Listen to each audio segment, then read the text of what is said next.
Hey, welcome to Mind, Body, Soul Shift. This is Greta Ross, your host, and we are here with Chef Ebonie. Welcome. Hey, Greta. How are you this morning? I am Fabalous. Woo, I hear you, girl. That's fabulous. awesome. Hey, I love it. I love it. You know, you were here last week, and man, we had a great time. Oh, gosh, we did. It was good. I mean, girl, I was enjoying that hummus. I've never had it before, but it was so good. I'm glad that you enjoyed it. I'm glad I was able to introduce you to something new. And that's the one thing that I absolutely love, too, as well, is just being like a breath of fresh air to people. Yes. And just giving them a new experience and, you know, trying something new. Because what is better in life than trying something new and enjoying loving it. Loving it. Exactly. So I'm glad that you I did. It was really good. And, you know, it's great. You can have it at parties or even by poolside. You know? Right. Oh, great summer snack because it's pretty mobile because it doesn't have to stay like ice Exactly. And then the different, you know, however you want to shovel in your mouth, you know, tool. You can use some pita bread. Olives. Yes. My friend loves olives. And so, I mean, for veggies, you name it, carrot sticks, you know, and actually I've used it as a spread on a sandwich. Really? Yeah. So. Alrighty then. Hey. Sounds good. So welcome today. Listen, I want to talk about a subject that has not directly affected my life, but I know that it affects millions of people, and that's the topic of diabetes. You know, I've gone to the doctor and they told me that my numbers have been off and I was borderline, which, you know, they don't really explain to you what borderline really means. You know, your numbers are high.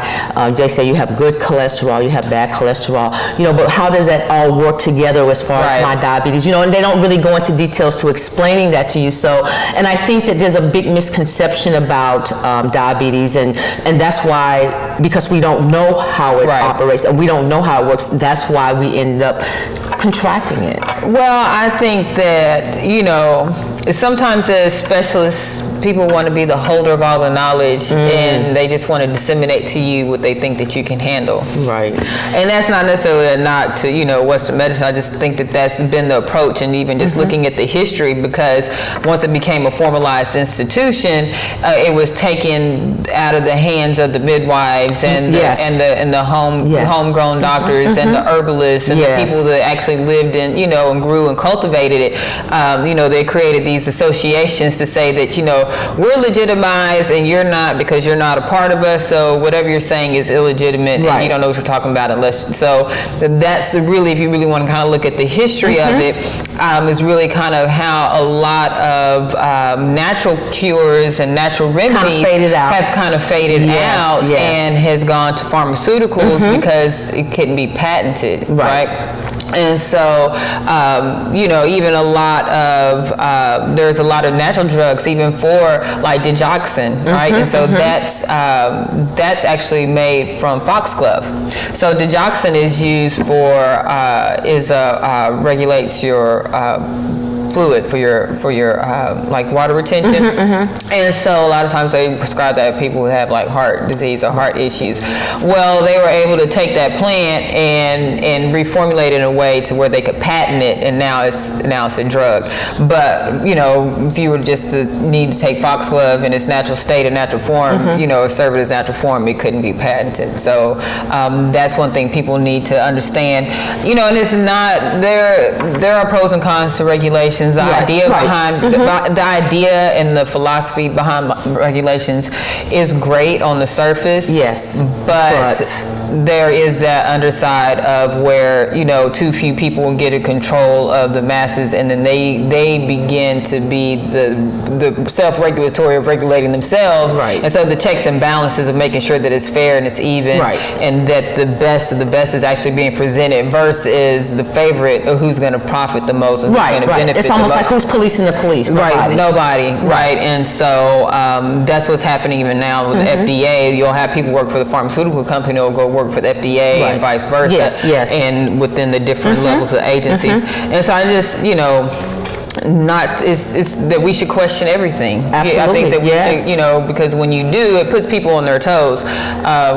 Whenever you're seeking medical attention, if a doctor thinks that you're going to question them in a way that sounds intelligent, that sounds knowledgeable, that sounds informative, they will be less likely to be careless with your care. Yes. Right.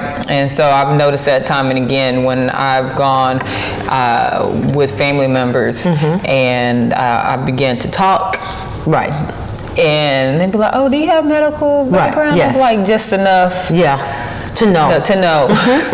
And so you notice the level of care, like it kind of shifts, the attention that you get. But I think that level of ignorance is what keeps people in the place of the diabetes, because they don't really have the accurate information. Right. Well, especially when it comes to diabetes, I do teach a diabetes class, and what's disappointing and astounding and probably not necessarily really that surprising, how many people have the disease and don't even understand their diagnosis. Yes. Right. Yes, because I was told by my physician that I was borderline. Now, of course, she didn't go into details as to explaining to me what that means. Nor did she even, and this is the thing, is when this borderline, so many different doctors, and the idea of what that means varies. Like there's been so many. And a lot of it, they look at different numbers. So they look at your A1C, and then they look at your blood glucose. Okay. Yeah. So your A1C is an average of how your blood sugar's been over like the past 3 months. So it's a blood test that they're able to see how your body is metabolized in the past 3 months. And then your blood glucose is what your blood sugar is like right now at this moment. And so sometimes somebody can have a pretty good A1C, right? But their daily blood sugar spikes a lot. So they'll have these drastic highs and lows. So when you take the average A1C, it looks pretty normal. Or you'll have somebody that just stays at a very high, high elevated blood glucose level, and then that's how it happens. So a lot of people don't even understand what blood glucose level means, what's diabetes. Well, the thing is that when you go and have those tests, they'll tell you, well, this is what your AC numbers are. But if you don't understand what an AC number is, then how do you know what to do? You know what I mean? You don't even know. Generally, when you start getting between 6 and 7, is generally the A1C is what they say is close to borderline, and so and then your blood sugar, depending on when you've eaten, you want to be less than about 120, 80 to 120, just depending on where you are with the meal. So it's important to not necessarily know those labs, but what is diabetes and how does it affect your body? So I like to paint a little picture. Okay, all right. Paint us a picture. All right. So if you picture your body and your blood, and you have your pancreas, right? And so your pancreas is located kind of in this area right underneath your gut. It's actually a gland. So glandular organ that produces hormones. So it's actually one of the larger ones. So you have your thyroid, your pineal, and then your adrenals. So your pancreas is one of those. So it's not like you're different from your liver. So your pancreas produces insulin. So your main source of energy is glucose. It's sugar. And and your cells need sugar, which is great. But one of the great things about our body's defense mechanism is that it just doesn't let anything in, right? It's pretty discriminatory. It's smart like that, right? So all of our cell walls, they're pretty smart. They don't just let anything in. So they have to have special permission. They have to have special passcodes, special carriers to allow them in. So even though sugar is vital, if you don't have that special passcode to get that sugar inside that cell, it doesn't go anywhere. So just like oxygen, when we breathe in oxygen, right, we have our red blood cells that connects to the oxygen molecule that allows it to enter into our cells. So that's the same thing that our pancreas produces insulin for. Insulin is that carrier for that glucose. So it's a little bus, right? And it has a special key, right? It has that fob, right, to be able to get you inside that cell. So you eat your food. and whatever it is that you're eating, it'll break it down to its smallest form, which is glucose. So depending if it's just straight soda, that glucose is readily available, right? Because it's already pretty much in its simplest form. Or if you're eating an apple, right, it's going to take a little bit longer because it has more fiber to break through. So just depending on what you're eating, the concentration. So once you eat this, your body breaks it down to glucose, and then you have this insulin response. Right? So this is what we're talking about, insulin response. Your pancreas releases insulin, and so it connects to the sugar, and they sit and they become really great friends, right? And so then this insulin just goes around in your bloodstream and it goes to the different cells. Are you hungry? Are you hungry? You need some energy? And then because it has a special passcode, because that sugar's on that insulin, it'll allow that sugar molecule into the cell, and then the cell can metabolize it and use it for energy. Right. So when we have diabetes, there is way too much sugar than what our insulin, our pancreas requires. Pancreas can actually produce and handle, right? And so we'll have, let's say we only have 700 seats available, right? We have 700 seats available. That's how many calories, like in a meal? 700 seats available for sugar to get digested right now at this time. But you give it 1,200. Well, that extra 400 is going to be left in the blood because it's not getting into the cells because it's not enough room, not enough insulin to carry that sugar inside of the cell so that it can be metabolized. And so when we say we have elevated blood sugar, that's what that actually means, is that your body is not getting the sugar, the cells aren't getting the fuel that it needs. So actually people who are overweight or diabetic, a lot of times they're really starving because they're eating, but their body's not producing the, and now their pancreas has just gotten tired. It's like, girl, you worm me out. This ride at Six Flags is closed. We're shutting down. We're not offering 700. We're offering 300, right? Or we're offering, and so the response becomes down.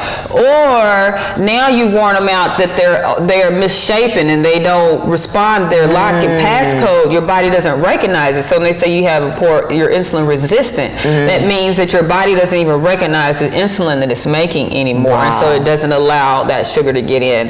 And so imagine sugar in anything. Sugar is an acid. It's acidic. It's corrosive. So sugar can etch concrete, right?